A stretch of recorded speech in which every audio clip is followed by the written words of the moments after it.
It's finally here, the new Sony A7 Mark IV.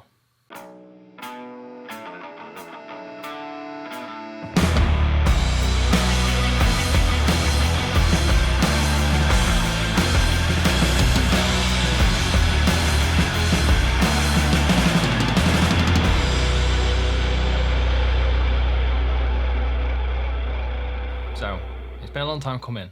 It's been, what, 3 years since the last A7 came out, the A7 III, and people's been waiting to get the A7 IV. But finally, yesterday, Sony announced the specifications and the price, and it will be out in the next few weeks.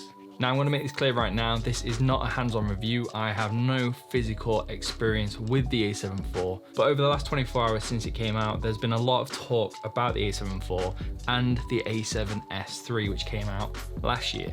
What people's been discussing is whether the A7 IV is a good upgrade from the previous A7 III, and why hasn't it got 4K 60 and 4K 120 in a full frame mode.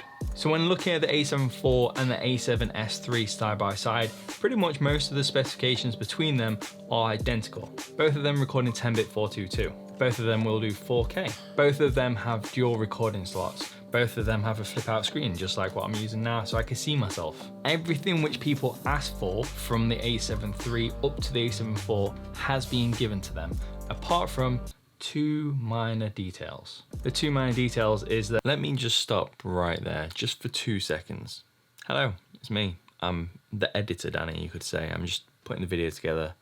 And I just wanted to clarify a few things just before people start saying you haven't done your research or that isn't the reason why everyone's unhappy. So obviously I've mentioned that the A7 IV doesn't come with 120 4K or either the full frame 60. But there are more features that the A7 IV doesn't come with, which the A7S III does. And when I say features, it's mainly just like the quality of certain things, such as the screen is meant to be a lot better on the A7S III than the A7 IV. The electronic viewfinder, that's another one. In terms of the storage device, the A7 IV only allows you to use one CF Express Type A cards, but you can use 2 SD cards, so therefore you can't plug in all into 2 cards at the same time because you need a CF Express Type A card to be able to do that, unlike the Sony A7S III, which has 2 card slots for the CF Express Type A. But the actual body is a lot more ergonomic for the hands and the controls are easier to get to. And the menu system on the A7 IV is the same as what we get on the A7S III, which is much easier and friendlier than the one on the A7 III.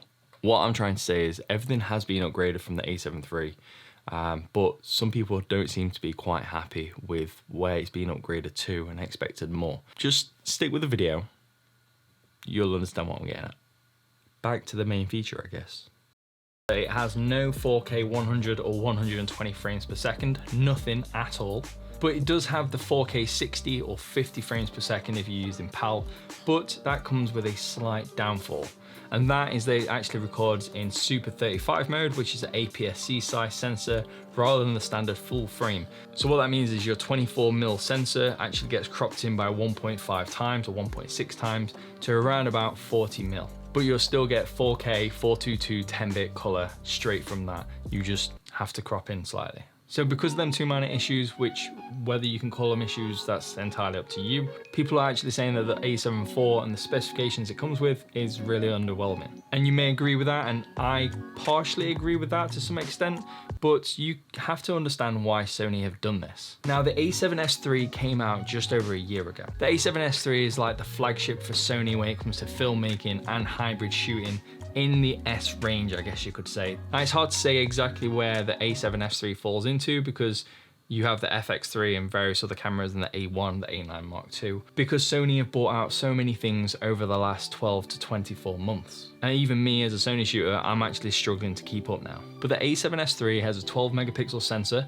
which is a lot less than the A7 IV with the 33 megapixel sensor. But the A7S III, what I'm shooting on right now, can do 4K 120 in 422 and 4K 60 in 422 with no crop whatsoever. It can also shoot raw footage on an external device like the Atmos Ninja 5, but let's just forget all the external recording just for the time being. Now, the way Sony do their 3 lines, which is the R, the S, and then just the standard alpha straight down the middle, the R has always been a photography-based camera. The S has always been a video-based line with a little bit of photography, and the standard alpha line straight down the middle literally does a bit of both. And when looking at the price history of the A7 against the S and the R counterparts, the standard alpha range has always been considerably cheaper than both the S and the R. That's because the R always comes with a higher megapixel sensor, and the S always gives you all the video capabilities and the codecs and everything you need to make a video. That's what they're designed primarily to do. So when Sony was actually designing the A7 Mark IV, if they were going to add the 4K 60 and 4K 120 with zero crop, it would in theory be better and a higher spec than the A7S Mark III.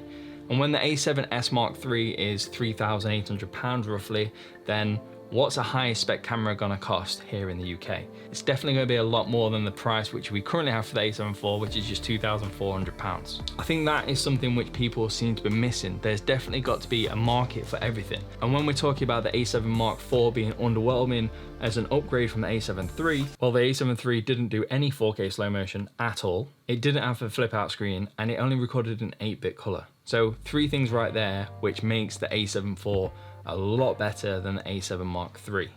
Yo, it's me again.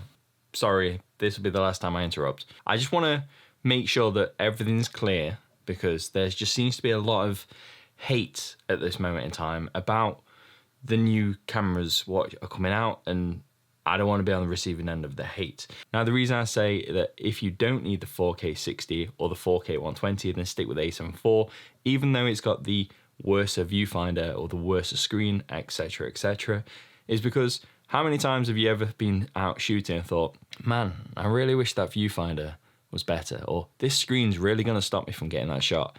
You won't, ever. It's just when you look at, like, it's got so many dots in comparison to this one, which has got even more dots. Is that really that important? No. It's about the actual function of the camera and how well it performs to give you the finished product, and that's all what matters, because it's all about the quality that the camera actually gives you at the end of it to make sure that the viewer is happy with the final product. They're never going to really know what camera you shoot it on, so as long as you're happy with it, then does it really matter? The way I see it is things like the viewfinder and the screen and stuff like that are just features which the consumer, the user, will ever use. The actual viewer of the finished products, when you take the photos, or the actual video when you put it up on YouTube, or whatever you're going to be doing with it, they'll never see anything to do with that. And if I'm honest, they won't ever care either.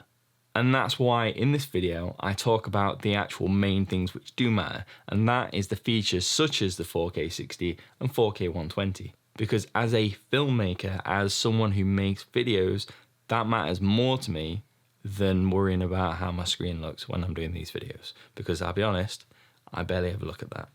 Anyway, that's it. I'll leave you to it. Enjoy the video. See you later.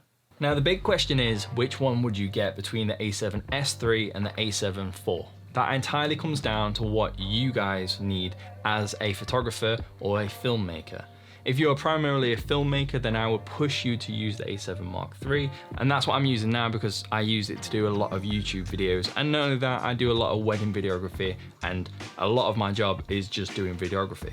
And the A7S III, even though it only has a 12 megapixel sensor, is still an exceptional photography camera. No matter what people say about 12 megapixel, it is still an exceptional sensor to be able to do photography, and you can still print things. I actually have a video coming out about that in the next few weeks, so make sure you hit the subscribe button to be notified when that does come out. Now, if you're not bothered about shooting in 120 FPS or 100 FPS, and you're only on occasions actually going to use 60 FPS or 50, but you still want that beautiful 10-bit color, which Sony are now moving to, then what is wrong with the A7 IV? I think it's still an exceptional camera, and if I'm honest, I will be upgrading to the A7 IV from my A7 III, but it won't be something I do tomorrow. It'll be over the next few months, as and when I need it. Because as I've said, I already have an A7S III, and my A7 III is just used as a backup camera to this, which never really ever happens, and I just use it for photography. So yeah, I'm in no rush to do that.